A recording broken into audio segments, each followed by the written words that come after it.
Mari Bapak dan Ibu, saya undang untuk bangkit berdiri.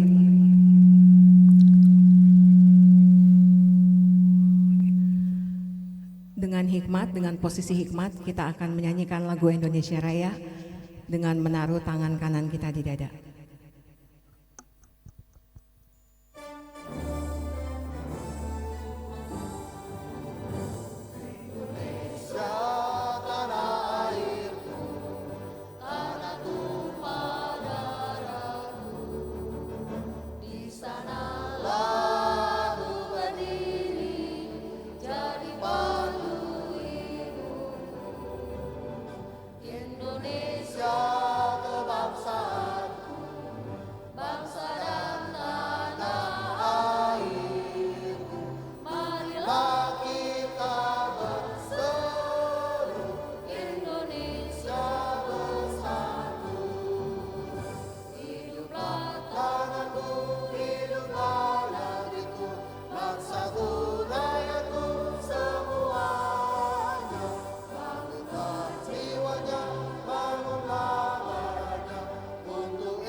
Shalom CDC, selamat pagi.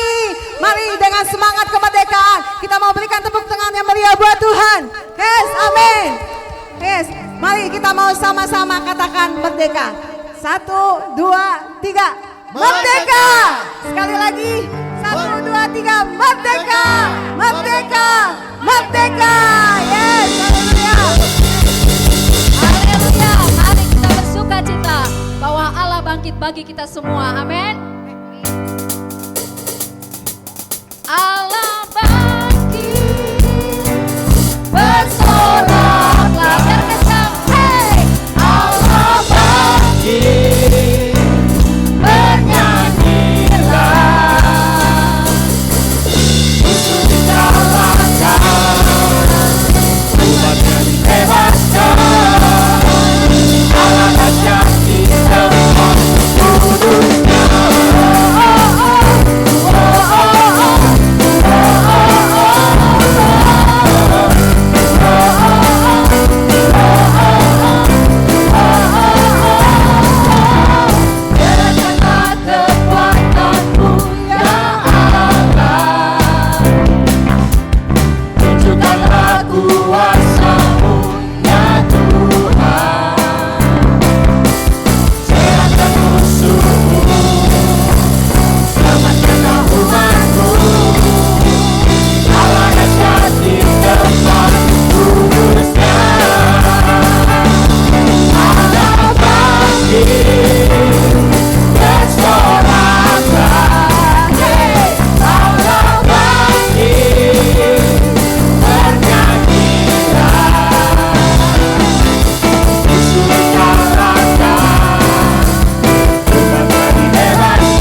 Siapa yang percaya bahwa Allah kita dahsyat boleh lambaikan tangan tempat ini.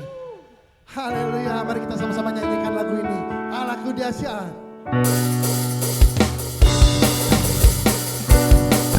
Kemuliaan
Lagu ini menceritakan tentang kebaikan Tuhan dalam hidup kita.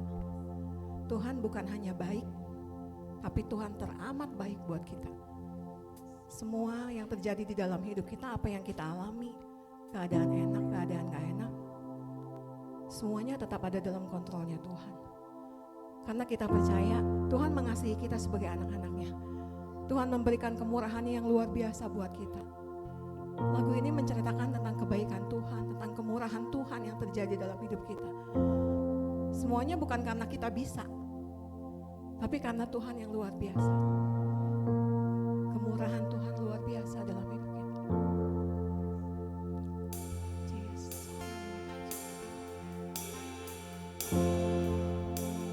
Haleluya, Jesus.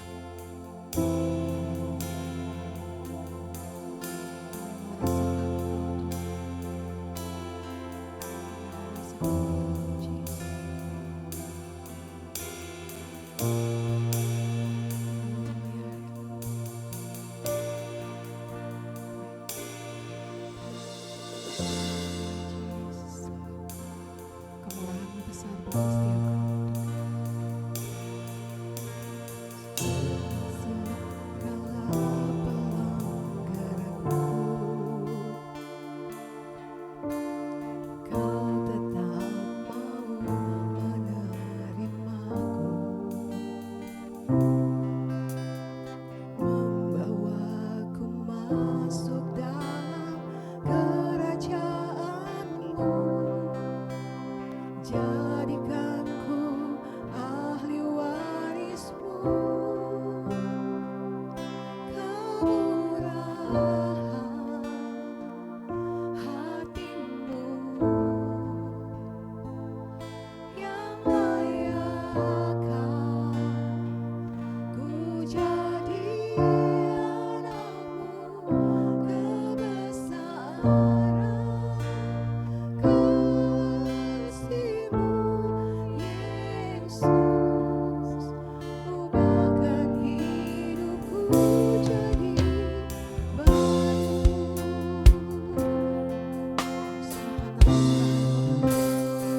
surga, Kau Allah yang hidup, Allah yang baik, Allah yang luar biasa dalam kehidupan kami. Kami sungguh bersyukur kalau hari ini kami boleh ada di tempat ini untuk datang memuji dan memuliakan nama-Mu. Bapa di surga, betapa besar kasih-Mu terhadap kami semua di tempat ini Tuhan. Hari ini kami mau kembali lagi datang dengan kerinduan kami untuk mendengar suara-Mu. Bicaralah Tuhan, ajar kami, didik kami, beri kami pengertian dan hikmat, agar apa yang kami boleh belajar dari firman-Mu pagi hari ini, membangun iman kami, menguatkan iman kami, bahkan semakin kami mengenal tentang kasih Tuhan yang luar biasa ini. Terima kasih Tuhan, kami undang Roh Kudus ada di tengah-tengah kami, memberikan kami pengertian, menolong kami agar kami tidak saja mengerti, tapi bisa jadi pelaku-pelaku firman-Mu. Kami siap diberkati oleh kebenaran-Mu hari ini. Hanya di dalam nama Yesus yang percaya katakan amin. Ya, silakan tos dulu kiri kanan. Ya. Dikasih tos dulu kiri kanannya. Shalom, shalom. Selamat pagi Bapak Ibu Saudara sekalian. Kita ketemu lagi ya. Bapak Ibu, hari ini pas banget 17 Agustusan ya. Nah, karena 17 Agustusan ternyata jalanan sepi, jadi saya bisa sampai lebih cepat dari tempat ini ya. Hari ini saya nggak datang sendirian, saya ditemani sama satu orang jemaat ya. Namanya Pak Frans, boleh berdiri Pak Frans? Ya. Pak Frans adalah salah satu volunteers terbaik di CDC Depok ya. Ya, dia melayani di hospitality. Dan hari ini saya bilang sama Pak Frans, ayo kita lihat yuk, kita belajar sama-sama gimana sih hospitality-nya di Bogor juga ya, sama-sama belajar, oke? Nah, sebelum saya sampaikan firman Tuhan, ya ada salam dari istri saya, Jili, puji Tuhan, melalui proses saya bilang keajaiban Tuhan, hari ini dia udah sehat, udah luar biasa, udah pelayanan, udah semangat. Itu sama semua karena kebaikan Tuhan. Saya melihat Jili selalu melihat mujizat Tuhan lah ya. Masa-masa sulit, masa-masa sukar ya, nggak gampang ya menemani orang-orang yang perlu struggle dan berjuang. Tapi terima kasih, saya hari ini diundang di tempat ini. Terima kasih buat Ko Kris, buat semua tim di sini, ada Putini, Ko Rudi dan lain sebagainya. Terima kasih ya. Hari ini saya mau bicara soal tema saya adalah bijaksana mengelola keuangan. Kenapa sih perlu bijaksana? Biasanya kita kan sering bijak sini ya, bukan bijaksana ya. Kalau bijaksana itu harus ikutin sama Tuhan, kalau bijak sini ngikutin kita ya. Bapak Ibu, keuangan itu adalah salah satu badai atau ujian atau masalah yang gak pernah berhenti di dalam hidup kita. Bener apa enggak? Bener ya? Uang terus gitu ya. Masalahnya itu mulu, badainya itu mulu gitu ya. Ujiannya kok itu mulu gitu ya. Tapi sadar gak Bapak Ibu? Justru melalui finansial ini, kita bisa mengenal Tuhan yang kita sembah. Kenapa kok begitu? Karena Tuhan bilang kan, mau menyembah siapa nih? Menyembah Mamon atau menyembah Tuhan? Nah, artinya Tuhan ingin kita melalui finansial ini belajar kemana sih hati kita menyembah, ya enggak? Makanya perlu ujian, dikasih pengujian, dikasih badai, dikasih apa, agar kita semakin mengenal Tuhan, bahwa Tuhan yang sangat mengasihi kita itu layak disembah. Bapak Ibu, kita bicara soal keuangan, ya, ini adalah masalah yang paling sering terjadi, termasuk pada kehidupan saya juga ya. Bolak-balik bangkrut, bolak-balik mulai dari nol, kehilangan banyak harta. Itu menjadikan kita semakin berhati-hati dalam mengelola uang. Banyak orang malah justru ngerasa gagal mengelola uang dengan bijaksana, akibatnya hidupnya menderita, penuh dengan kesedihan, frustasi. Bahkan ada yang menyerah, udah bunuh diri aja deh. Tapi tahu gak Bapak Ibu? Tuhan ingin kita belajar sesuatu. Tuhan ingin kita mengerti kehendak Tuhan dari finansial yang Tuhan percayakan dalam kehidupan kita. Tahu nggak Bapak Ibu? Badai keuangan itu adalah perkara yang Tuhan buat untuk kita mengenal Tuhan yang kita sembah. Nah hari ini saya mau bicara soal keuangan. Kita buka-bukaan ya. Jadi saya rasa semua orang pasti kalau bicara soal uang selalu berpikir gini, ini adalah uang yang Tuhan percayakan sama kita. Iya betul memang. Kita baca dulu yuk Hagai 2 ayat 8. Kita baca sama-sama biar jelas sama-sama ya. 1, 2, 3. Kepunyaankulah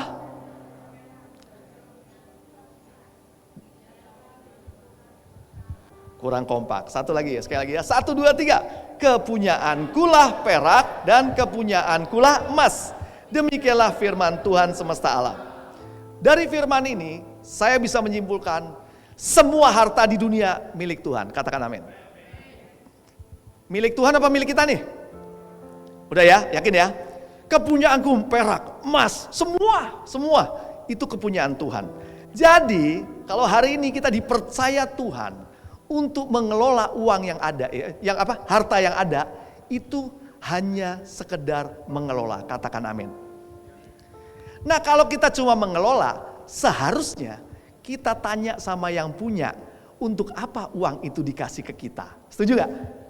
Contoh, saya dikasih uang nih. Andi, 10 juta. Buat apa ini? Tuan, ini buat maintenance gereja ini. Oh ya, berarti boleh dong dipakai buat listrik, boleh bayar listrik, boleh dong ya kan?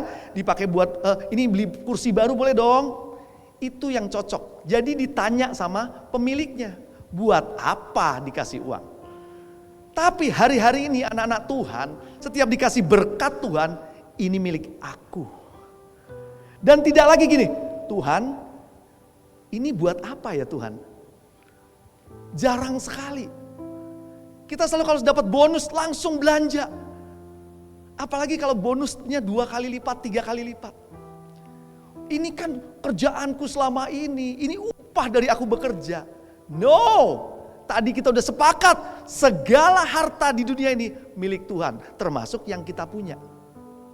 Mungkin hari ini kita pegang, tapi bukan milik kita. Jadi wajib kita tanya sama yang punya, buat apa ini? Anak-anak Tuhan dengar baik-baik. Kalau kita nggak pernah nanya harta ini ada di tempat kita untuk apa, akibatnya kita membebaskan keinginan kita mengelola uang ini untuk kita hambur-hamburkan. Karena kita pikir itu milik kita. Selanjutnya, kita baca ayat berikutnya.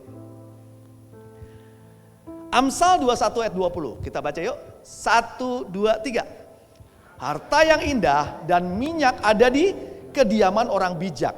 Tetapi orang bebal, kalau kita bijaksana, maka harta dan minyak itu akan ada di dalam rumah kita. Tapi kalau kita jadi orang bebal, apa yang terjadi? Kita boros-borosin tuh harta yang Tuhan percayakan dalam kehidupan kita. Kita boros-borosin. Buat apa? Buat keinginan kita. Akibatnya apa? Uangnya habis. Padahal itu ada rencana Tuhan di dalam keuangan kita. Ada kehendak Tuhan yang harus kita kerjakan dalam keuangan yang Tuhan percayakan. Itu bukan milik kita. Harusnya kita tanya sama Tuhan. Tuhan, ini banyak banget nih hari ini kita diberkati Tuhan. Buat apa ya uang ini? Jangan-jangan buat nolong sesama kita. Atau uang itu punya rencana lain lagi Tuhan untuk mengembangkan gereja dan lain sebagainya. Nah, pasti di antara kita paling senang ngomongin soal boros. Kenapa? Ternyata tanpa disadari, gaya hidup kita ini konsumtif Bapak Ibu. Sudah punya motor listrik. Motor apa? Bensin. Ya. Ada motor listrik beli. Karena lebih murah. Ya, tahun depan udah ada motor hidrogen. Ya, beli isi air. Ya. Ada lagi nanti motor energinya doa, jadi doain aja bisa jalan. Beli lagi. Padahal kan hidup cuma berdua. Motor kok perlu variasi banyak, konsumtif namanya. Baju, ya, baju nih. Ini beli merah karena 17 Agustusan kan? Ya, beli nih, konsumtif nih ya. Ada yang beli Ada, nggak apa-apa, nggak, saya nggak menuduh ya. Habis itu nanti pas acara Imlek merah lagi kan? Kayaknya nggak pakai yang ini deh. Perlu beli lagi deh. Bener nggak? Nanti ada acara lagi nih. Sumpah Pemuda. Kayaknya ganti lagi deh. Merah lagi deh. Bener nggak? Ada kampanye. Partainya merah juga. Beli lagi deh yang lain. Bener nggak? Konsumtif. Nah itu adalah contoh orang yang saya nganggap kurang hikmat hingga memboros-boroskannya. Orang yang bijaksana itu tidak memboroskannya, hanya orang bebal yang memboroskan. Kalau boros, uang yang harusnya ada sisanya, nggak ada sisanya Bapak Ibu. Karena boros. Siapa yang sering beli lipstik warna-warni? Tadi merah, hijau. Saya nanya ya, yang hijau aja dibeli, saya sampai bingung. Kapan makainya itu hijau ya? Tapi dijual, artinya kan ada yang butuh. Merahnya agak-agak coklat ini Pak. Yeah. Ini agak emas-emasan dikit Pak, beli lagi. Merahnya campur hijau Pak, beli lagi. Itu budaya gaya hidup konsumtif. Tambah lagi sekarang ini mendukung flexing. Dunia yang hari ini Bapak Ibu hidupi adalah dunia yang sangat amat membutuhkan orang lain lihat hidup kita. Kita butuh validasi bahasa kerennya dari orang-orang. Saya nggak ngelarang di Facebook ya, kalian upload gitu ya, baju baru 17 Agustus ya kan? Nggak masalah.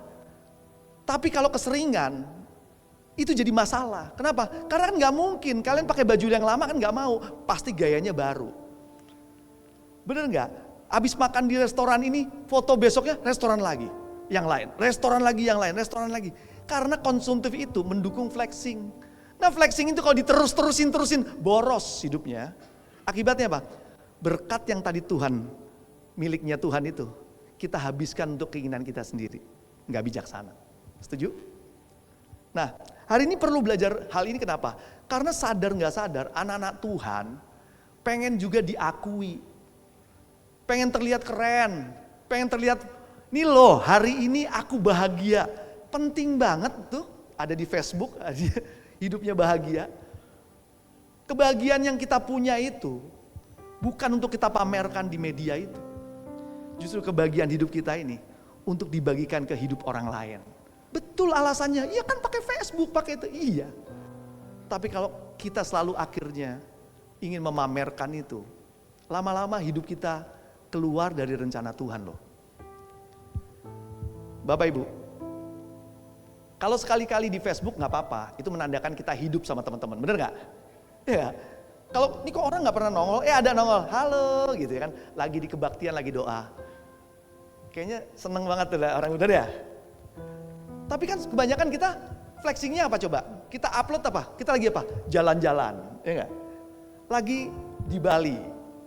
Lagi ini. Apa yang kita sedang cari hari itu? Ingat baik-baik. Kalau kita nggak bisa mengendalikan keinginan kita nggak akan pernah bisa mengelola finansial kita.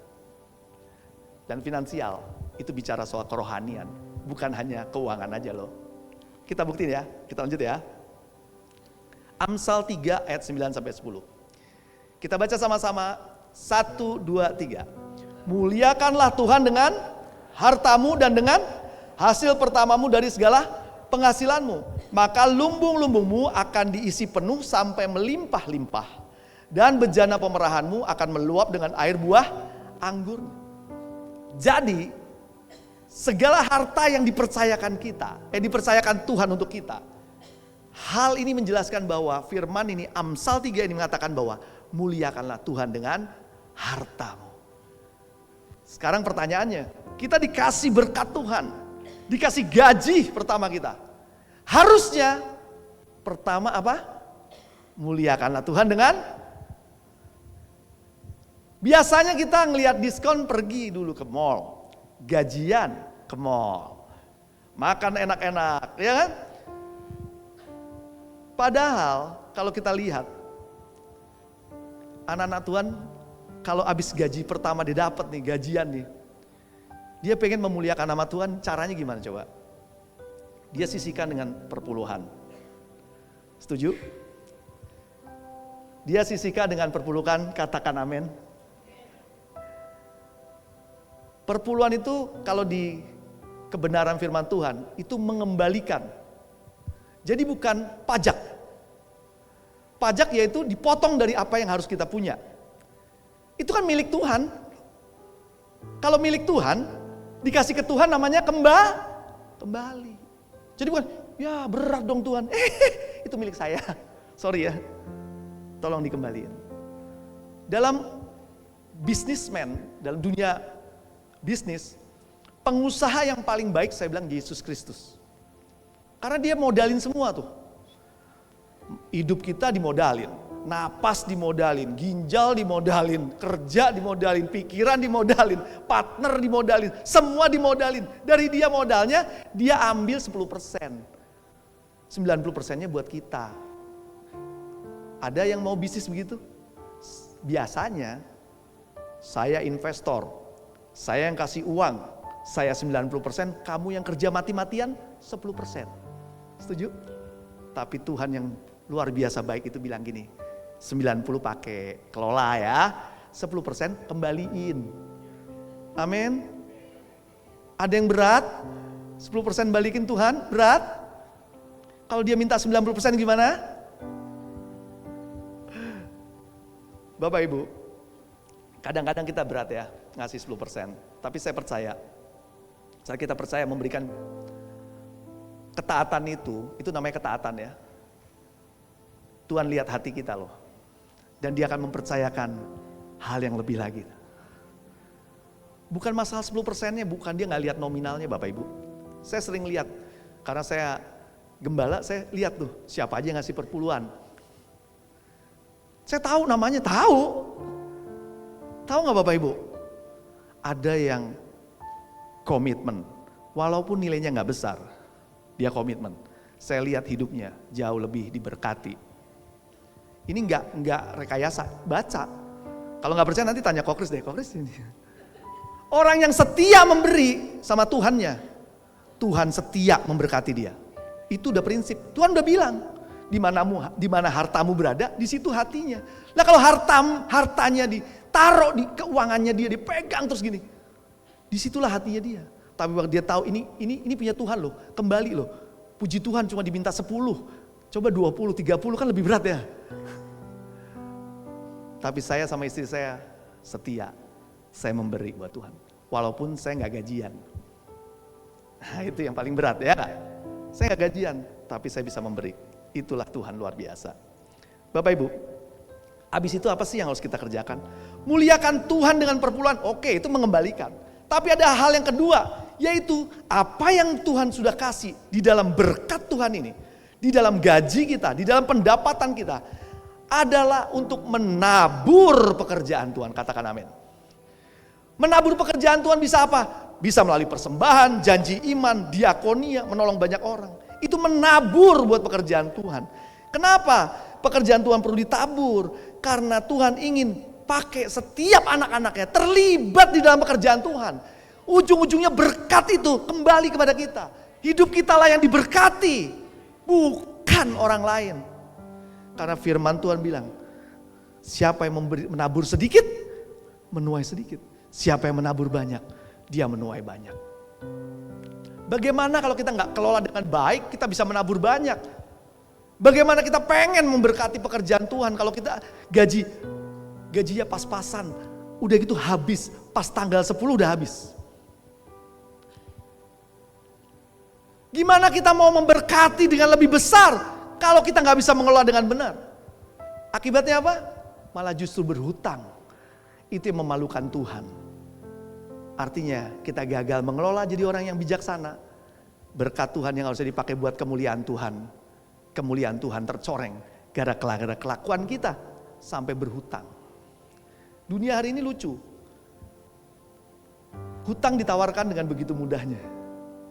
Ada pay letter, ada kartu kredit. Bapak Ibu tahu nggak? Kartu kredit itu ada limitnya kan. Kalau limit pinjamannya 10 juta, bukan berarti uang Bapak Ibu ada 10 juta di bank itu. Kadang-kadang kita pikir tenang. Ada nih, tenang. Ada cadangan, limit. Ini masih ada 10 juta nih, belum kepake. Itu bukan uang kita. Itu uangnya bank. Pakai alasan lagi, itu uang bank yang dititipkan Tuhan buat kita. Enggak. Kata siapa? Itu buktinya disediakan. Allah kan Yehova Jireh, menyediakan macam-macam. Salah satunya bank untuk nolong saya. No. Kalau cara pemikiran itu masih dipakai, mohon maaf nih. Kita jadi orang-orang yang gak diberkati Tuhan. Karena kita mulai dari hidup kita dari hutang. Salah gak tuh? Salah. Mulai hidup dengan mencukupkan diri. Tuhan percayakan perkara besar, perkara besar, perkara besar. Itulah rencana Tuhan dalam hidup kita. Amin. Oke, lanjut ya. Filipi 4 ayat 19. Kita baca sama-sama. 1, 2, 3. Allahku akan menurut kekayaan dan kemuliaannya dalam Allah memenuhi keperluan bukan keinginan kita, Bapak Ibu. Keperluan itu ada sesuatu yang kita butuhkan. Dan kata-katanya jelas. Segala itu artinya nggak ada yang enggak. Segala yang kita butuhkan, yang kita perlukan, segalanya diberikan buat Tuhan, buat kita. Kalau itu keperluan atau kebutuhan, bukan keinginan kita. Kadang-kadang kita terlalu keingin ini, ingin itu, ingin ini. Banyak keinginannya. Udah punya rumah 1, ingin punya rumah 2. Pengen punya rumah 3. Padahal tinggal berdua doang. Kenapa itu? Karena keinginannya. Kan bisa uangnya dipakai buat hal yang lain. Menolong orang, membuka usaha agar orang lain diberkati. Ada kehidupan, ada pekerjaan Tuhan yang diberkati. Banyak hal yang kita bisa kerjakan. Tapi percayalah dengan firman Tuhan. Hari ini Bapak Ibu gak usah khawatir sama Tuhan. Karena firman ini menjanjikan bahwa Tuhan akan memenuhi segala keperluan kita. Katakan amin. Jangan takut sama Tuhan. Tuhan punya cara ajaib. Kesaksian bulan lalu maksud saya. Bulan lalu Jili ulang tahun. Ya, tanggal 26 Juli. Kenapa saya sebutin tanggalnya? Karena hari itu saya tanpa sengaja memberi kado terindah seumur hidupnya. Apa itu Bapak Ibu? Hari itu pas di tanggal 26 Juli 2025 itu saya dapat satu pekerjaan, yaitu ngedekor balon drop. Balon drop itu balon dijatuhkan ke lantai gitu ya. Dan itu terbesar di Indonesia. 23.000 balon dijatuhkan drop di Bandung. Saya dapat pekerjaan itu, ya berkatnya pasti luar biasa ya.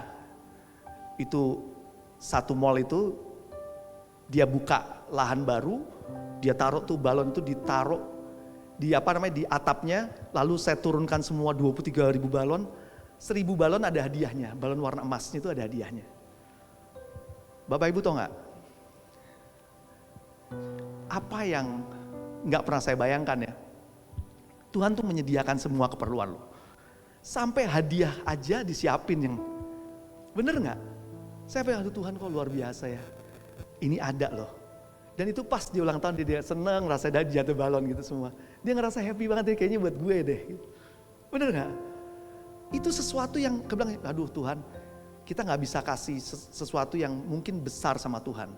Tapi hari itu dari perpuluhan balon yang kecil, setiap kali dapat jok balon yang 1.000 perpuluhan, balon yang 2.000 perpuluhan. Tahu nggak apa yang terjadi? 23.000 balon sekarang turun dan perpuluhan. Wow, kenapa kok bisa gitu? Tadi Tuhan pegang segala keperluan kita. Ya enggak?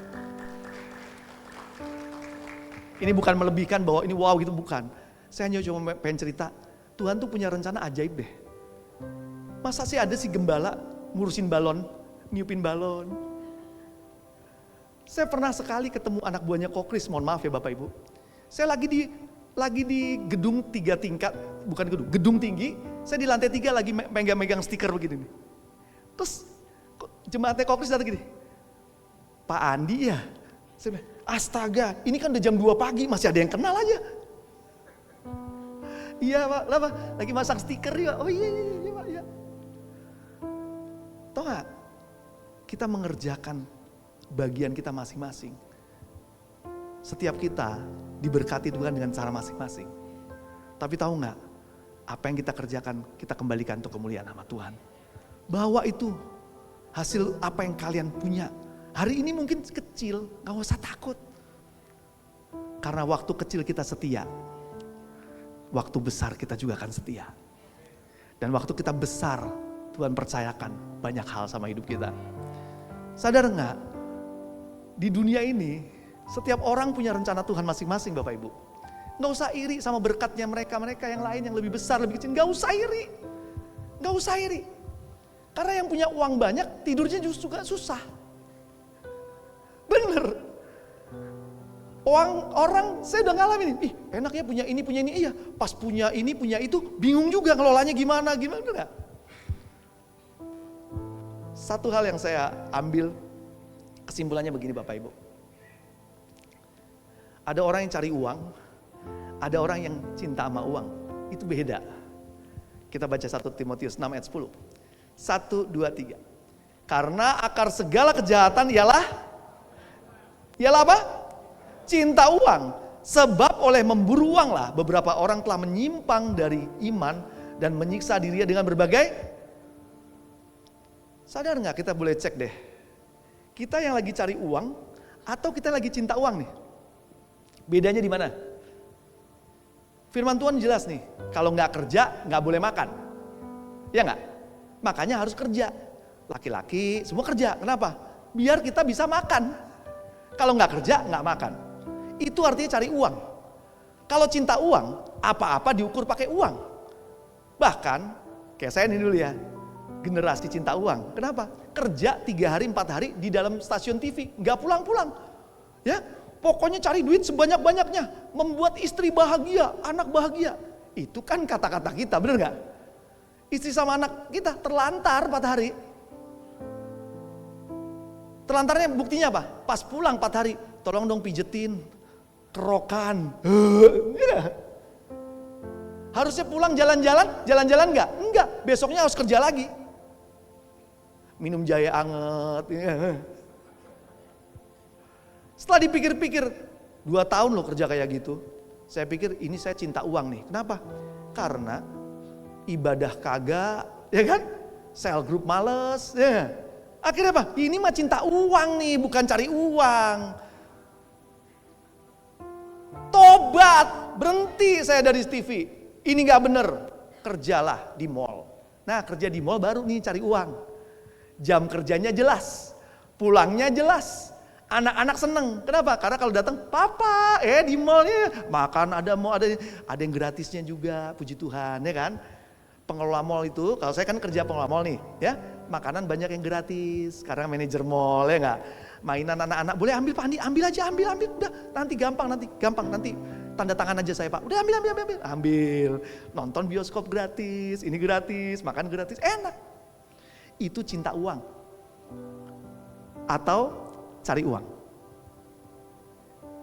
Orang yang cari uang, ya, dia bisa cari Tuhan. Orang yang cinta uang, dia nggak bisa cinta Tuhan. Karena Tuhan udah bilang, kamu nggak bisa menyembah dua Tuhan. Menyembah mamon, uang itu, atau menyembah Tuhan. Pasti kamu harus milih salah satu. Orang yang cari uang, bisa cari Tuhan, bisa. Tinggal ngatur waktunya. Tapi orang yang udah cinta uang, nggak bisa cinta Tuhan. Karena dia cinta mamon. Waktu dia cinta mamon, dia bela-belain, kagak ikut sel group, kagak ibadah, kagak apa, hanya karena pekerjaan. Ada gak yang begitu? Oh ada. Ada yang bergumul, ada. Berdoa, minta pekerjaan baru. Tuhan pasti kasih. Banyak pekerjaan hari-hari ini adalah apa? Jadi budak korporat kata dia. Yang kayak bosnya, kitanya susah payah, bener gak? Tapi kita mau, kita mengubah hidup kita. Caranya gimana? Ayo berdoa sama Tuhan. Karena tahu bahwa segala milik itu milik Tuhan. Tuhan berkati aku dengan berkat yang terbaik.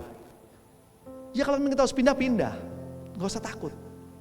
Karena selama kita cinta sama uang, kita nggak bisa cinta sama Tuhan. Kita bela-belain pergi, pulang malam, alasannya lembur. Ujung-ujungnya akhirnya nggak jadi ibadah karena kecapean. Pulang pagi, kemarin ada saudara saya bilang gini, iya nih 2 minggu ini full, jadi nggak 2 minggu nggak ke gereja. Ngapain? Gambar. Karena kerjaan arsitek harus gambar, harus kelar. Gambar, 2 minggu gak gereja. Saya bilang nih, waduh bahaya banget begini nih. Kenapa? Kalau Tuhan datang besok gimana? Mau bilang, ini Tuhan gambarnya, bodoh amat. Kamu ditemukan tidak taat. Gara-gara itu, gara-gara mamon kamu begitu ya. Sedangkan saya pengen setiap orang-orang yang diberkati Tuhan, yang diciptakan Tuhan, menyembah Tuhan, bukan menyembah uang. Kita masuk kesimpulan sederhana. Bapak Ibu, hanya orang baik hati yang diberkati, percaya nggak? Amsal 22 ayat 9 bilang gini, orang yang baik hatinya akan diberkati. Artinya apa? Orang-orang yang mau mengelola uangnya untuk memberkati orang adalah orang yang akan diberkati, katakan amin. Kalau ada saudara lagi butuh, kasih. Adik lagi butuh, kasih. Orang tua, kasih. Karena kita adalah saluran berkat Tuhan. Dan ingat nggak, namanya saluran, kalau diambil, disalurkan, Tuhan ganti lagi Bapak Ibu. Namanya juga saluran, bener kan? Segala sesuatu milik Tuhan. Jangan pelit, tapi murah hati. Orang yang pelit, nggak pernah bisa merasakan berkat Tuhan yang berlimpah. Karena dipikir dengan mengelola dengan pelit, dia diberkati. Salah. Justru firman Tuhan udah jelas tuh. Orang yang murah hatinya, memberi. Dialah yang diberi sama Tuhan. Istri saya termasuk orang yang baik hati, murah hati, seling nolong orang, saya lihat luar biasa. Saya percaya, saya bisa melihat kasih Tuhan tuh ada dalam kehidupannya dia. Dia gak punya uang aja masih bisa memberkati orang loh. Itu loh tanda orang murah hati. Kalau kita hidup kita bisa menjadi pengelola yang baik, yang bijak tadi, maka kita bisa memberkati banyak orang Bapak Ibu. Uangnya gak habis, gak diboros-borosin. Uangnya ada, bisa apa? Dipakai buat memberkati orang, katakan amin. Kesimpulan hari ini, yang pertama, hiduplah sederhana Bapak Ibu. Jangan boros, jangan konsumtif. Apalagi gara-gara flexing, kita boros-borosin. Kita makan di tempat-tempat enak dan lain sebagainya. Gak penting itu gak penting. Karena makan minum cukup. Justru dengan kita boros, kita mengurangi berkat yang harusnya bisa dinikmati orang lain. Yang kedua, pakai harta kita untuk memuliakan Tuhan. Tabur di pekerjaan Tuhan. Tabur di gereja. Tabur di dalam pelayanan. Agar apa? Harta itu menjadi sejalan dengan kehendak Tuhan. Yaitu memuliakan nama Tuhan. Harta yang kita miliki adalah sementara. Bapak Ibu, harta yang kita punya bisa diambil kapan aja. Gak boleh marah ya. Bener gak? Itu kan semua milik Tuhan. Banyak yang marah nih. Aduh aku bangkrut, marah sama Tuhan. Padahal yang salah kelola kita. Tapi kalau kita tabur di dalam pekerjaan Tuhan, gak ada yang sisa. Itu bernilai kekal. Gak ada yang rugi. Karena itu bernilai sangat luar biasa. Dan gak ada yang ngerasa, ini mah berkat cuma kecil. Enggak. Waktu kita tabur untuk kemuliaan nama Tuhan, di pekerjaan Tuhan, kita sedang menabur di dalam keabadian loh. Yang ketiga, kalau kita mau hidup diberkati, untuk itu kita harus berani menabur. Karena hidup kita diberkati untuk jadi berkat buat banyak orang. Saya tutup dengan satu ayat, 2 Korintus 9 ayat 10. Kita baca sama-sama. 1, 2, 3. Ia yang menyediakan, belum ya? Ya. 2 Korintus 9 ayat 10, kita baca sama-sama. 1, 2, 3. Ia yang menyediakan benih bagi penabur dan roti untuk dimakan, ia juga yang akan menyediakan benih bagi kamu dan melipat gandakannya dan menumbuhkan buah-buah kebenaranmu. Jika harta kita milik Tuhan, Tuhan ingin kita mengelola dengan prinsip-prinsip firman Tuhan. Benih untuk ditabur, roti untuk dimakan. Tuhan sediakan roti untuk dimakan. Tapi benih jangan dimakan juga. Benih harus ditabur. Agar apa? Agar ada hasil yang akan kita makan berikutnya. Setuju? Bapak Ibu, bijaksana mengelola keuangan adalah bukti bahwa kita mengasihi Tuhan dengan benar-benar. Bahwa hidup kita bisa jadi berkat kalau kita tidak boros. Harta yang kita bisa miliki, kita bisa bagi buat kemuliaan nama Tuhan. Bagi buat pekerjaan Tuhan. Menolong banyak orang. Dan itulah kehendak Tuhan dalam kehidupan kita. Diberkati untuk memberkati. Amin. Mari kita bangkit berdiri, kita berdoa sama-sama.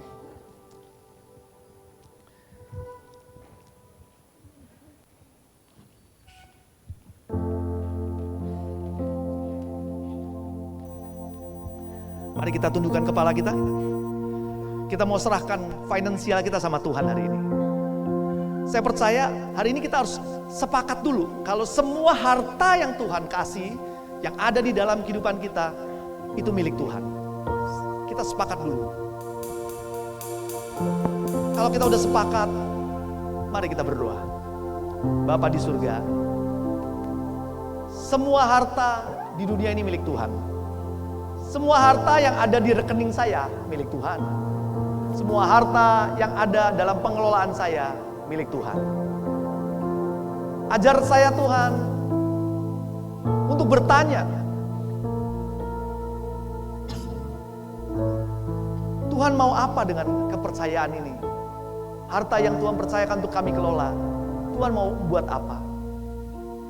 Ajar kami juga mengendalikan hidup kami agar gak boros, agar kami punya hikmat, hingga apa yang kami buang, apa yang kami spend, apa yang kami belanjakan, semuanya itu adalah sebuah kebutuhan, bukan keinginan semata hati kami.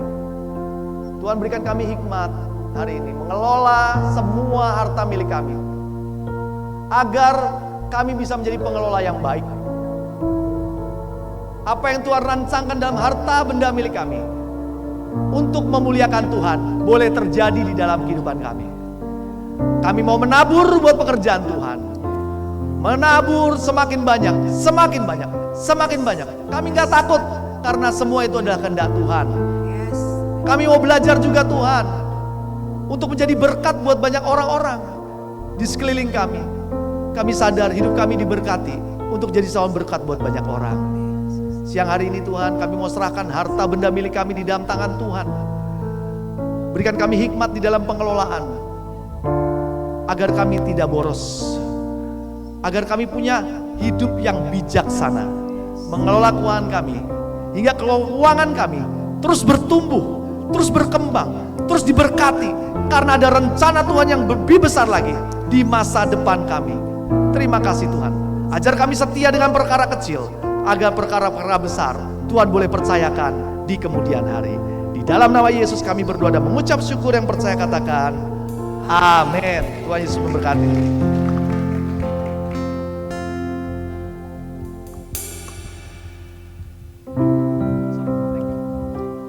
Kita beri tepuk tangan sekali lagi buat Pastor Andi.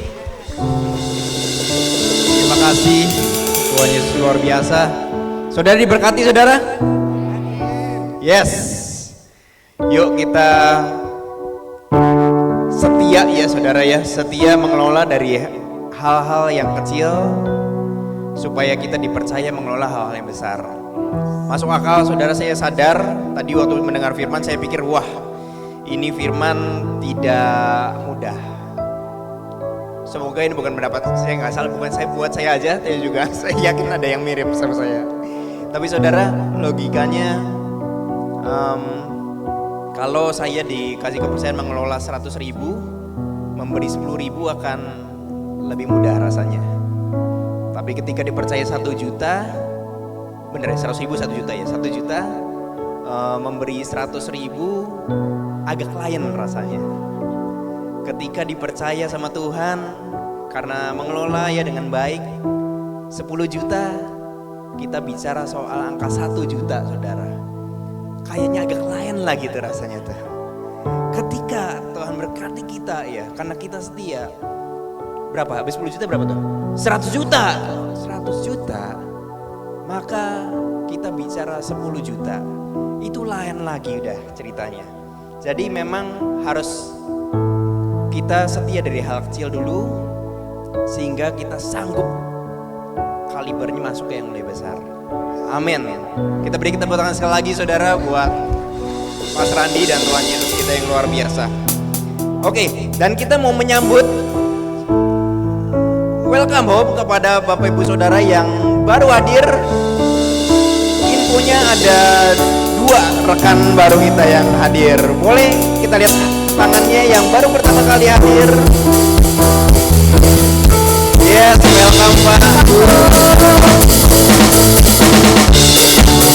Terima kasih sudah bergabung bersama dengan kami di Divisi Bogor. Welcome. Kami harapkan bisa ketemu lagi dengan Bapak Ibu di pertemuan-pertemuan ibadah berikutnya. Yes. Dan ini waktu yang indah Bapak Ibu Saudara untuk kita kembali lagi belajar memberi yang terbaik. Di bangku kita sudah ada amplop persembahan, kita boleh gunakan ini untuk pemberian secara cash maupun juga pemberian secara non cash Bapak Ibu Saudara. Ya, Bapak Ibu Saudara boleh gunakan kris di amplop tersebut ya. Kemudian juga bisa gunakan di layar untuk memberikan persembahan. Ada 3 jenis rekening, yaitu rekening persembahan, kemudian rekening persepuluhan, dan rekening diakonia. Baik, dan sebelum kita mempersiapkannya, akan ada waktu bagi saudara.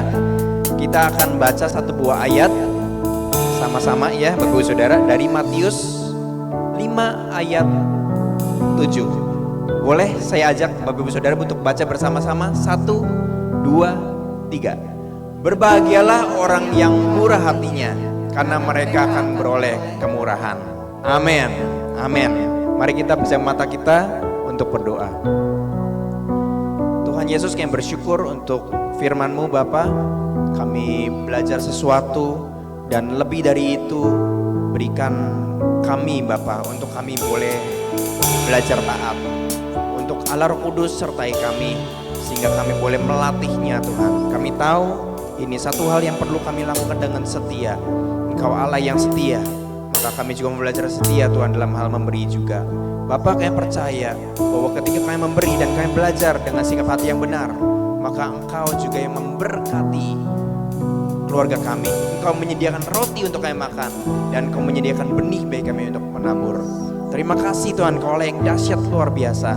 Kami siap memberi Bapak. Berkati setiap amplop di tangan kami, berkati setiap handphone yang mentransfer rekening kami Tuhan, dana yang kami kirimkan. Bapak, kami berdoa, kami berkati persembahan ini Tuhan, jadi berkat Tuhan. Seberapa yang terkumpul, maka Engkau ketika kami berkati sama-sama di dalam nama Yesus Kristus, kami percaya bahwa dana yang terkumpul ini akan jadi berkat bagi banyak orang. Ini akan cukup Tuhan Yesus sesuai dengan kebutuhan gerejamu Bapak. Kami percaya karena di sini Tuhan Yesus ada pertumbuhan rohani, jasmani dari setiap jemaatmu Bapak. Kami bersyukur untuk rumah yang baik CDC Bogor ini. Tuhan, kami mempercayakan Tuhan Yesus pemberian kami ini Tuhan, di dalam nama Tuhan Yesus kami siap memberi. Sekali lagi di dalam nama Tuhan Yesus sama-sama katakan amin. Silakan memberi Bapak Ibu Saudara.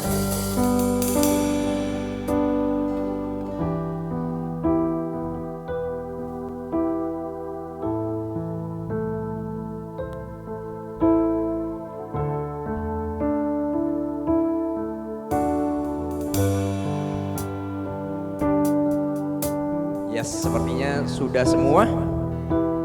Ya, saya mau ajak Bapak Ibu Saudara untuk bangkit berdiri, dan kita mau say thank you kepada volunteer yang mempersiapkan semuanya. Thank you volunteer. Thank you volunteer. Tuhan Yesus memberkati kita semua. Thank you buat setiap usahanya, waktunya, dayanya, dananya, setiap effort yang diberikan. God bless you. God bless you. God bless you. Ya, dan Bapak Ibu Saudara, welcome boleh kembali duduk kembali. Ya. Yang mau bergabung di volunteer juga monggo, very welcome ya, bisa hubungi kepala carselnya.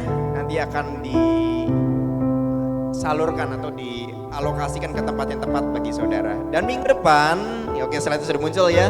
Onsite service akan dilayani oleh Pastor Tini Setiawan. Kita berikan tepuk tangan.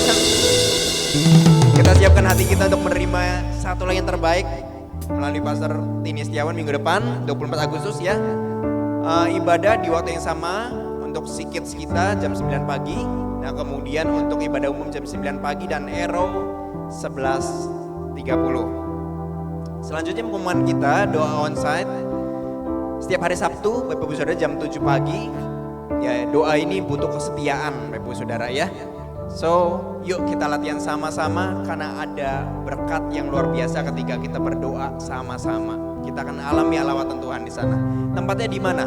Tempatnya di Ruko Sekretariat CDC Bogor Panorama Pamoyanan. Nanti kalau ada yang belum jelas boleh nanya carousel leadernya masing-masing.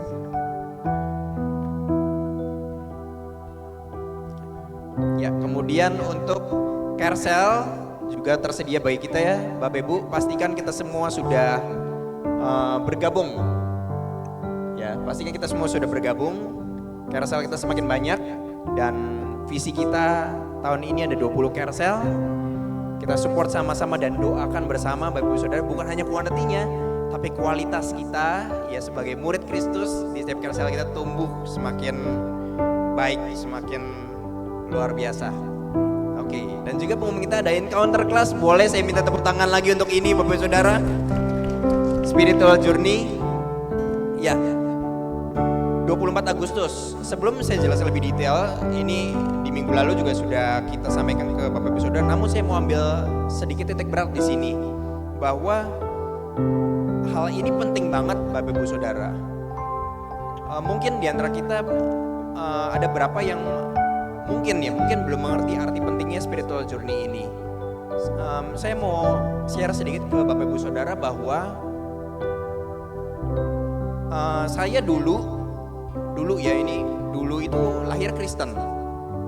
Jadi bapak saya itu boleh disebut majelis gereja lah, Kristen banget lah gitu ya. Kita hidup dari kecil dengerin lagu gereja gitu ya. Tahu lah pokoknya lagu-lagu bapak saya, lagu Kristennya itu saya tahu lah. Dari kecil udah bisa nyanyi lagu itu. Tapi saya itu nggak pernah kenal Tuhan. Taunya gimana? Taunya ketika saya masuk spiritual journey. Nah, waktu itu saya memang waktu saya kecil ya, ini di ibadah yang berbeda, bukan di CDC Bogor. CDC Bogor belum ada. Tapi ya temanya sama, mirip spiritual journey. Kemudian saya mulai mengenal bahwa emang saya kurang Kristen apa lagi? Saya bilang. Bapak saya majelis, mama saya pelayan. Nyumbang gereja juga, bapak saya tahu gitu ya. Kurang Kristen apa lagi? Ternyata saya nggak kenal Tuhan. Kenapa? Karena saya nggak pernah bener-bener kenal Dia.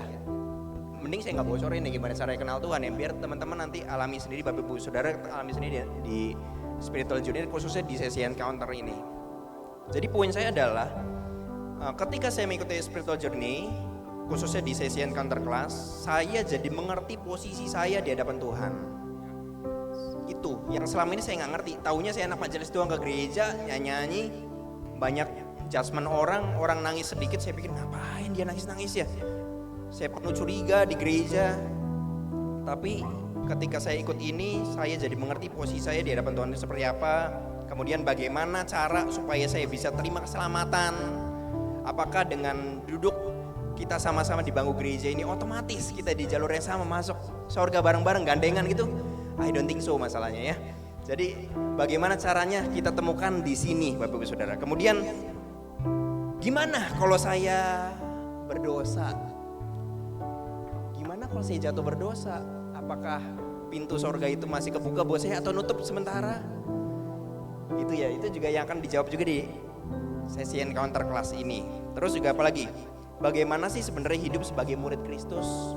Tuhan gak cari jemaat saudara, Tuhan cari murid. Itu saya dapetin di sesi ini. Jadi welcome saudara, bagi saudara yang masih mempertimbangkan, yang belum pernah ikut, saya dorong bahwa ini sesi ini yang jadi berkat bagi saya. Semoga itu juga bagi kita semua jadi berkat ya. Oke. Oke, Bapak Ibu Saudara, dan setelah ini ada coffee time, ya ada coffee time. Nanti Bapak Ibu Saudara boleh fellowship bersama dengan teman Carousel yang juga. Baik, dan setelah ini Bapak Ibu Saudara, kita mau ada doa bagi bangsa. Kami mau ajak Bapak Ibu Saudara untuk bangkit berdiri, akan dipimpin oleh Wan. Silakan. Yes, thank you. Kita percaya kita mau speak blessing buat Indonesia, amin. Kita percaya kita mau satuin hati kita. Kita mau ucapkan berkat buat Indonesia, kita mau memberkati Indonesia. Dan kita percaya kalau Indonesia ini akan dipulihkan sama Tuhan. Yes Tuhan. Yes Tuhan.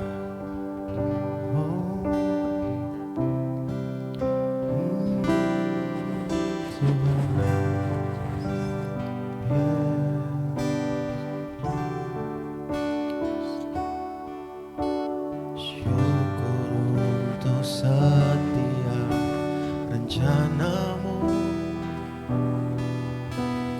dan rancanganmu yang mulia dalam satu tubuh kami bersatu menjadi duta kerajaanmu. Ku ucapkan berkat atas Indonesia, biar kemuliaan Tuhan akan nyata.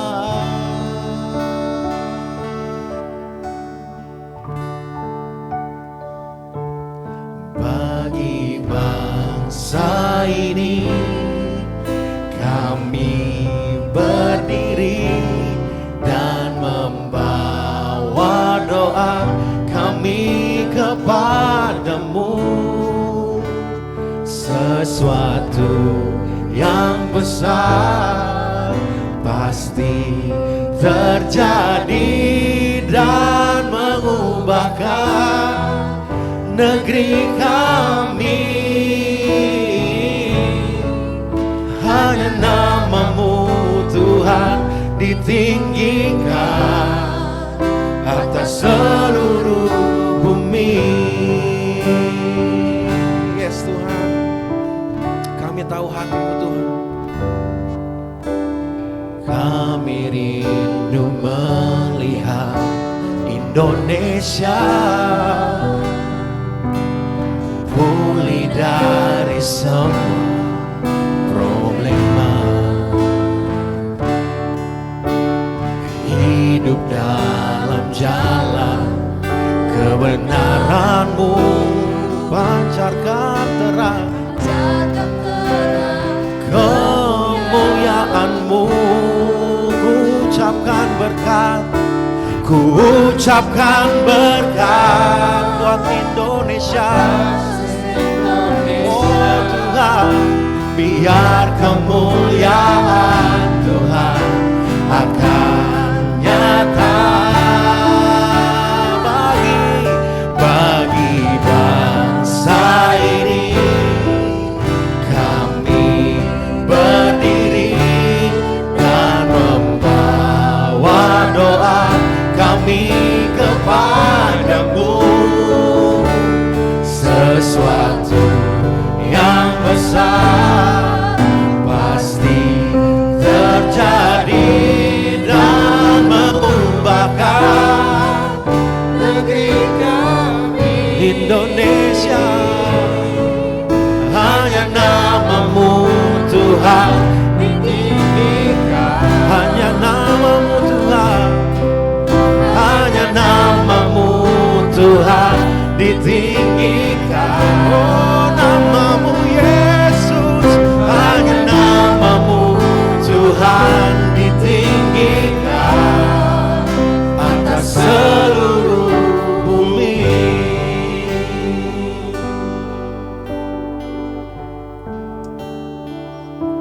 Mari kita bersatu dalam doa. buat Indonesia.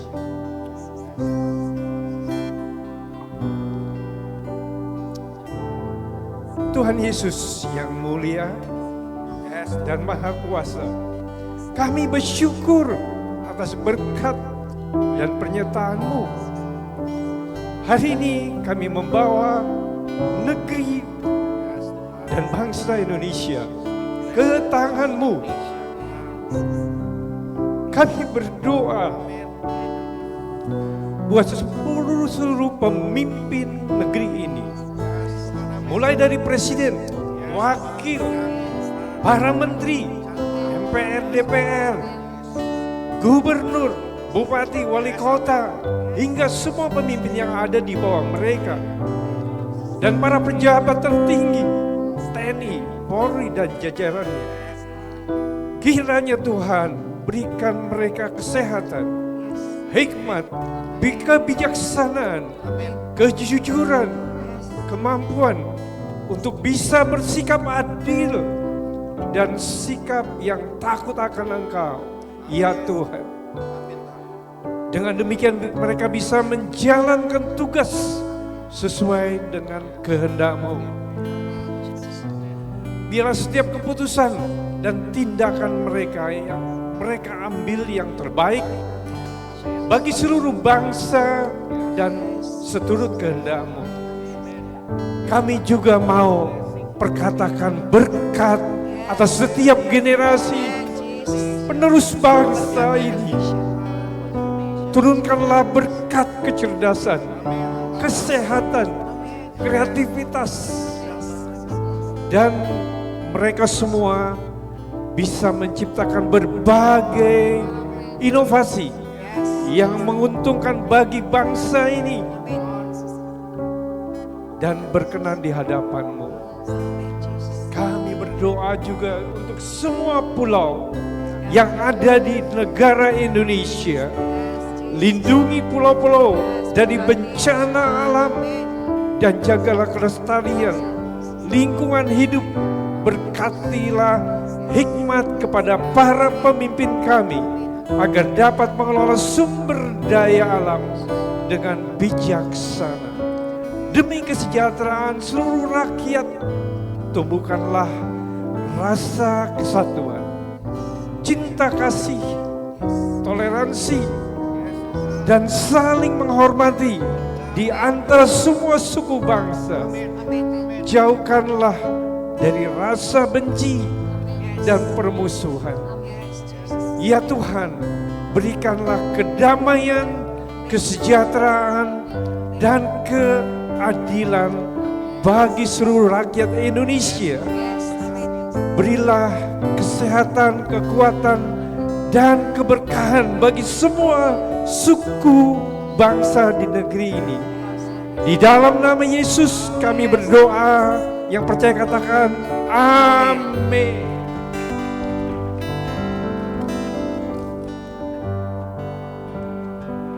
Ya Bapak Ibu Saudaraku, kita akan akhiri ibadah kita. Kita sungguh diberkati. Siapa yang mendapat sesuatu dari firman Tuhan hari ini, sekali lagi beri kemuliaan buat Tuhan. Kita tepuk tangan buat Tuhan. Bangsa Indonesia, kita merayakan hari kemerdekaan yang keberapa? 80. Katakan merdeka. Merdeka. Sekali lagi merdeka. Merdeka.